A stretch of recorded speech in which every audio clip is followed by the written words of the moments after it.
Welcome back. It's halftime here at Don Thomas Stadium. Max Gretzula, Bruce Badgley, who just had the halftime interview, and we have a special guest in the studio, John Saplinski. Appreciate you being here. Thank you. First. Pleasure.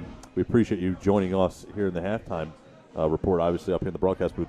First question from me, being here, obviously, for viewers who aren't too familiar with your role and what you do as far as the traveling goes and running a league like this, how do you big picture for them?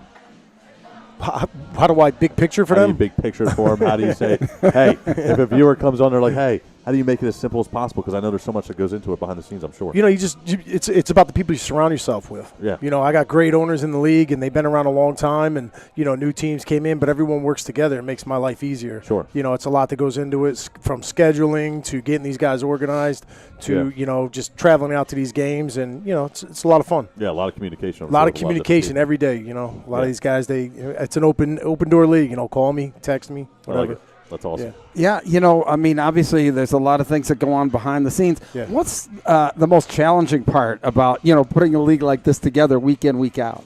Keeping teams. I try to preach that, we want owners to come in that are going to be longevity. You want to stay a long time. If you're going to come in, you just want to do it for 1 year. That's not helping this type of football. We want guys with a business vision for the long term, and that's what makes this work well. Wow, interesting. Yeah, what kind of goes into that as far as teams go, and is it all about just trying to expand them? And what's the goal if you see this 5 years from now? Like, where do you kind of want to be at, really, as a commissioner? But where do you want football to be as a whole in this league? Because you have a lot of people, as they get older, they still want to be a part of the game any way they possibly can, and that's kind of what the biggest part and the best thing, at least in my opinion, of what you bring to the table with this league. Yeah, this is year like 14, 15 right now, so 5 will hit that 20 mark. The economy kind of brought us down a little bit. And these last 2 years to this year, I was regrowing. Sure. A lot of changes. And, some real diehard teams stuck with it. We kept pushing forward, and we grew this year to 11 teams. We were 12. I like that number, 12 to 15, 16, or even number. But, with the new mindset of owners coming in, I think we can grow more of a business mindset. Yeah. And that's what we really need to make it flourish. I'm sure it's about putting the best product possible on the field. And you don't want to have you have a pool as far as the depth goes. You don't have too much going on, but too little. Try to have a happy medium for the fans, I'm assuming. Yeah, and we got good owners right now, and they're all doing from the good uniforms to working on good stadiums, a great – I mean, this right here was a treat. It's a great game to travel. I could have watched it at home. I wanted a front row seat here. I drove over 2 hours to come here today for this game, and just the scenery and just coming up here and the atmosphere you guys got going on. And like Bill told me, it's a rebuilding year. Sure. And to start this big, rebuilding, big things ahead of Reading. Definitely. Big things. That's what we hope. Bruce, Great. last one for you? Yeah, and when you talked about long-term planning or whatever like that, I got a chance to talk to Coach Matos before the game. Yeah, long time. And that's what I got from him is, there's some planning involved. I talked about the fact of, just looking at the, the quality of the uniforms, the fact that they're working real hard in Wilmington. They really are. They really are. There's a lot of planning that goes in. Talked about, working on his roster and everything else, and that just kind of fits in what you're talking about. You want owners and franchises you want to look that are going to grow this league. You want to grow. It's not going anywhere, but we could put a better product out there. And that's the thing right now. A lot of leagues are working together. Owners are understanding that. It's never going to go away, but let's keep it the best that we can.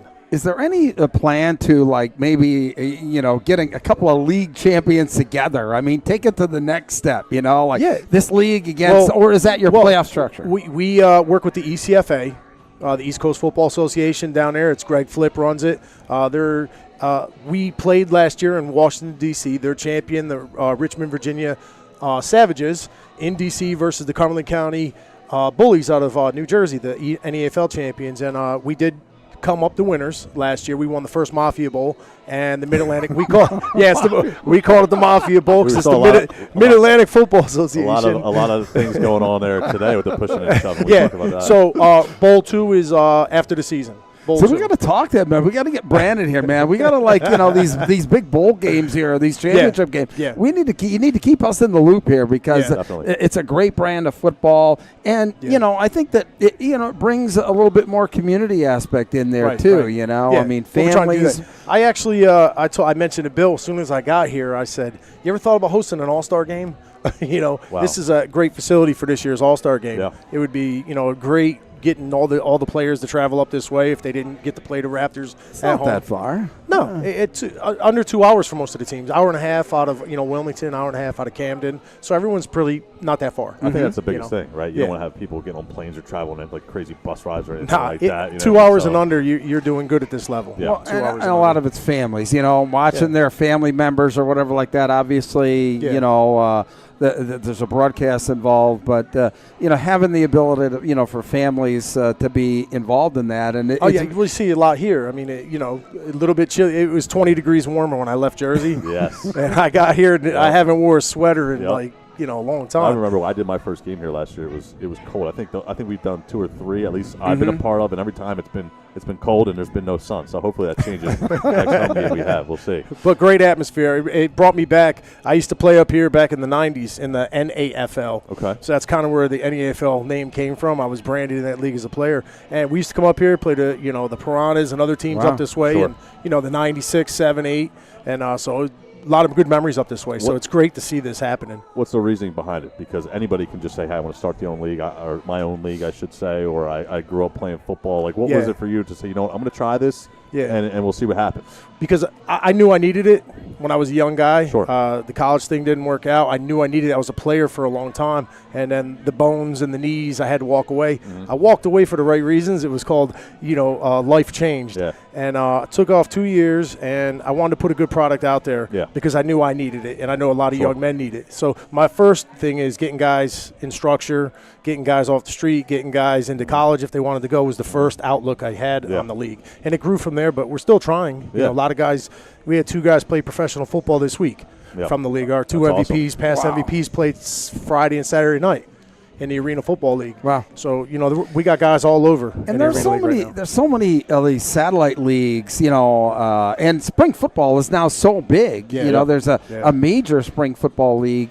Where do you see the growth of this type of, spring alternative league football going? Well, the NFL has that. What's it? UFL now. Yeah, UFL's doing good. Combined, you can never compete with the NFL, so spring is the thing. So the professionals do it in the spring so that they can get looks for the players to go to the NFL for camp. Yeah. Same thing with us. Colleges can look at the films. The Arena League are looking at the films, and then they can hop on now. So spring is big because you're not going next to another product that's already flourished.